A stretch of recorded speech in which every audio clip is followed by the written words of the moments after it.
কোনো প্রেসিডেন্টের বিরুদ্ধে যদি জনগণ আন্দোলন গড়ে তোলে, জনগণ যদি আন্দোলন গড়ে তুলে গণ অভ্যুত্থান ঘটাতে পারে, তাইলে সেই দেশের সরকার ক্ষমতা ছাড়তে বাধ্য, যেটা আপনারা স্বচক্ষে দেখেছেন, ঠিক কিনা বলেন?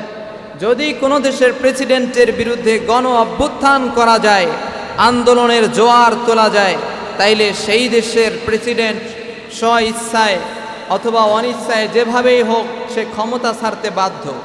কিন্তু আল্লাহর বিরুদ্ধে যদি তামাম দুনিয়ার মানুষ তারা মিলে গণ অভ্যুত্থান করে, যদি বলে আল্লাহর ক্ষমতা চাই না, আল্লাহর কি ক্ষমতা থেকে নামাতে পারবে নাকি?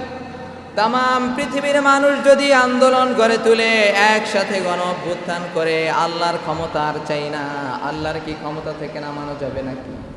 এরপরে যদি তামাম পৃথিবীর মানুষের সাথে এই যে জিন জাতি তারাও একাত্মতা ঘোষণা করে যে আমরাও মানব জাতির সাথে মিলে আল্লাহর ক্ষমতার বিরুদ্ধে গণ অভ্যুত্থান করব, তামাম পৃথিবীর মানব জাতি জিন জাতি সবাই মিলে যদি আল্লাহর বিরুদ্ধে গণ অভ্যুত্থান গড়ে তুলে যে আমরাও আল্লাহর ক্ষমতা চাই না, তাইলে কি আল্লাহ ক্ষমতা ছেড়ে দেবেন নাকি?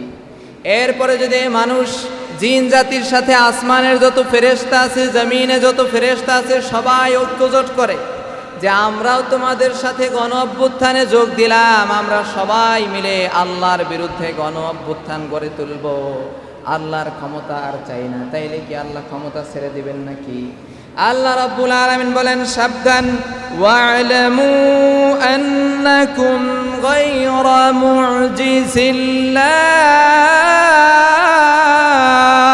পড়েন আল্লাহু আকবার।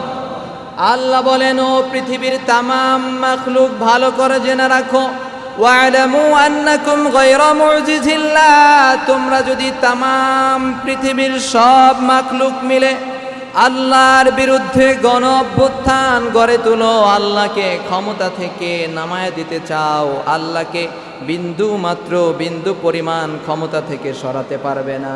বলেন সুবহানাল্লাহ। সেই আল্লাহ সব ক্ষমতার মালিক, ঠিক কিনা বলেন? তিনি যাকে ইচ্ছা করেন ক্ষমতার আসনে বসায়া দেন, আবার যাকে ইচ্ছা তিনি ক্ষমতার আসন থেকে নামায়া দেন।